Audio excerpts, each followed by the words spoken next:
Mining, అలాగే land mining కబ్జాలు, అలాగే కాంట్రాక్టర్ నుంచి డబ్బులు తీసుకోవడం, వాళ్ళు భయపెట్టి సెటిల్మెంట్స్ ఇవి చేసే పెద్ద దొంగ. పైగా డబ్బులన్నీ కూడా దాని మీద నుంచే పెద్ద ఖర్చు దొంగ. అతను తీసుకొచ్చి ఇప్పుడు ఇక్కడ పెట్టాడు. అంటే అక్కడ శేషాచలం అయిపోయింది, ఇప్పుడు ఇక్కడ నల్లమాట మీద పెట్టారు. చెవిరెడ్డి భాస్కర్ రెడ్డి అక్కడంతా అయిపోయింది. విశాఖపట్నం అంతా మొత్తం అన్ని కూడా ఋషికొండను తప్పి వాడు అహంకారం ఎంత బుద్ధిపోయిందో చూపించుకున్నాడు. ఇవాళ నల్లమాట మీద పెట్టారు. ఇక్కడ దొంగలు తస్మా జాగ్రత్త. మీరంతా కూడా ఇంకా ఎన్నో మాయల మోసాలు ఈ కుట్రలు కుతంత్రాలు ఇంకెన్నో చేస్తారు. కాబట్టి ఇదంతా ఇలాగే కలిసికట్టుగా ఈ యొక్క ఏదైతే ఈ యొక్క వికృత ఉత్సాహంతో మీరంతా నిర్మించేశారో, నేను ఇచ్చిన సందేశాన్ని వినడానికి అలా ఈ యొక్క మేనిఫెస్టోతో మీ ముందుకు వచ్చింది. అది మహిళలకి 3 సిలిండర్లు గ్యాస్ సిలిండర్లు సంవత్సరానికి ఉచితంగా, మహిళలు ఆర్టీసీ బస్సుల్లో ఉచితంగా ప్రయాణం చేసే సౌకర్యం, అలాగే ప్రతి బిడ్డ కూడా చదువుకునే బిడ్డకి 15,000 రూపాయలు, ప్రతి ఆడపడుచు కూడా 1,500 రూపాయలు. అలాగే ఏదైతే ఈ అవ్వ తాత పెన్షన్ వృద్ధాప్య పెన్షన్ నాన్నగారు మొట్టమొదటి దేశంలో మొదలుపెట్టారు 30 రూపాయలు 83లో. దాన్ని ఇప్పుడు 3,000కి వెళ్ళింది. దాన్ని 4,000 చేస్తామని మన మేనిఫెస్టోలో పేర్కొనడం జరిగింది. అలాగే విద్యార్థులు ఉన్నారు, నిరుద్యోగులు, వాళ్ళందరూ కూడా నిరుద్యోగ ప్రతి 3,000 రూపాయలు బెస్ట్ అవైలబుల్ స్టడీస్ అందిస్తాము.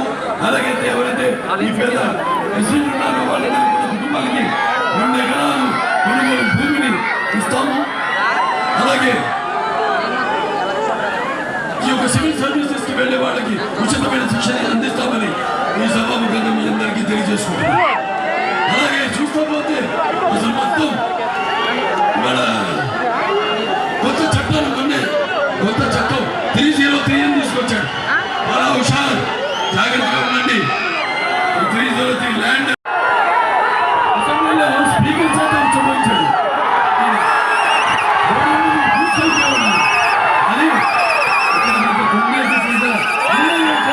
ప్రతినిధి అంటే ప్రజలతో కూడా ఎలా ఉంటారు ఒకసారి అందరికి ఇచ్చి చూపించాల్సింది.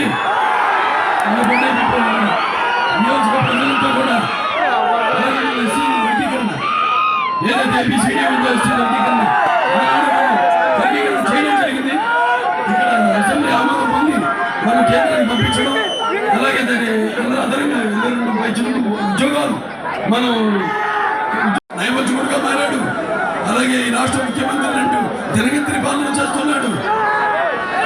అలాగే ఎవరైతే రాజధాని కోసం భూములు ఇచ్చారు రైతులు, ఇవాళ ఒక ఈ రాష్ట్ర రాజధాని రాష్ట్రంగా మిగిల్చి వాడు చేసే ఉద్యమానికి ఒక వాళ్ళని హేళన చేస్తున్నాడు. ఇది ఇప్పుడు జరుగుతున్న పాలన. ఒకసారి మన గతాన్ని మనం నెమరేసుకోవడం అవసరం ఉంది. మనకి ఆనాడు తెలుగుదేశం పార్టీ అధికారంలో తీసుకొచ్చారు. అలాగే చంద్రబాబు నాయుడు గారు మన మేధస్సుని మొత్తం ప్రపంచానికి తెలియజేశారు. సరే మనం చూస్తున్నాం, ఒక్క ఛాన్స్ 2 అధికారులు వచ్చి పిచ్చోడు